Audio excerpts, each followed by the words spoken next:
All right, guys, here we're going to look at some things in GeoGebra. Mainly, we're going to look at some parallelograms, finding the area of parallelograms, and guide you through a few features here in GeoGebra. Okay, so here, first off, we're going to come up here and we're going to look at the view. We're actually now going to look at something in the algebra view. Okay, and so we're going to click on that algebra view, and you can see it splits the screen over here. So here is the what's going to amount to the algebra, and over here is going to be our constructions. Okay, we can toggle back and forth between them. Okay, so that's the graphics view here, and there's the algebra view over here. And we can enlarge that and look over here. See, now in the graphics view, we can turn on the grids, turn on the axes, or turn them off. Okay. We're actually just going to keep them turned off for now and show you what happens. Okay, so in constructing a parallelogram, we're going to use the definition. Quadrilateral with two sets of parallel sides. So here we go. We're going to select a side with a segment. Okay, so we're going to select that option. And actually, that's one way of doing it. I'm going to undo that. Okay, I choose the segment of a length. I didn't segment between 2 points is what I'm going to do. Okay, so start here, start there. There's a segment. And as you can see now, over here in the algebra view, it's telling me automatically where that segment is placed.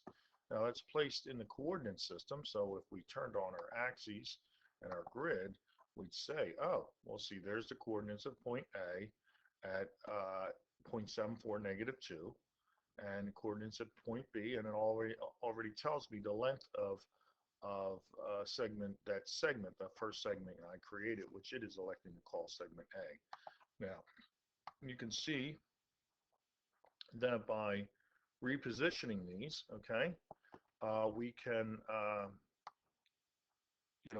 we can see how it changes over here in the algebra window. So there's a conveniently located coordinates right there. We'll just keep it at that, okay? And now we're going to go back. We'll just turn that off for now. It doesn't really matter. And we're going to make a parallelogram. So what we're going to do is come back to our geometry window here.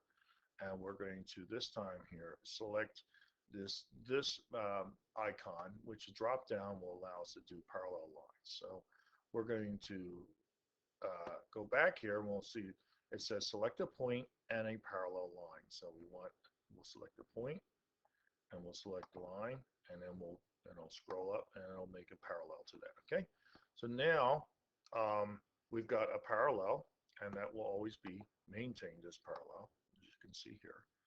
Okay, and let's draw a segment again. We've got that segment, so we can just draw the segment now. I have to seem to segment through between 2 points. So from here to here. Okay, and now we're going to draw another parallel. Okay, and again, you can see it has its length there. Okay, and so here we go, back to parallel.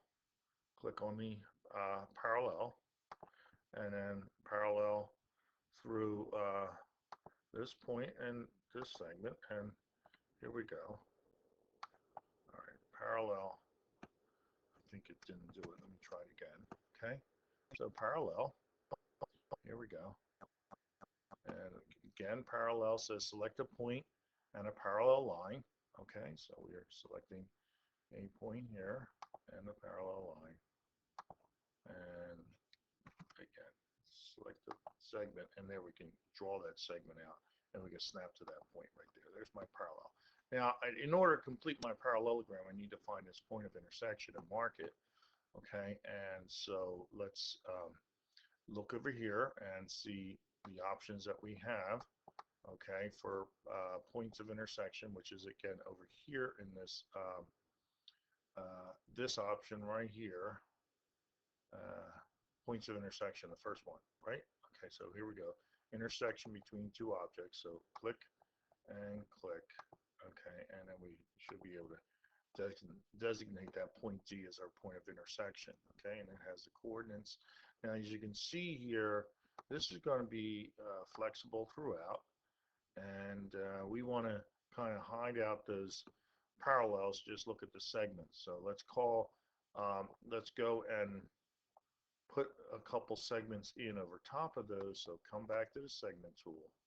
Okay, draw the segment here, from here to D, and from D to B.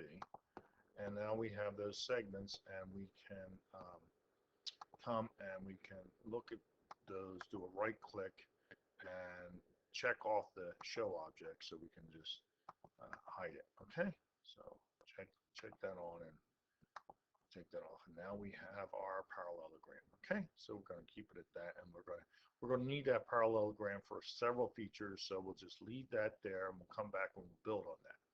But that's it for now. There's your parallelogram.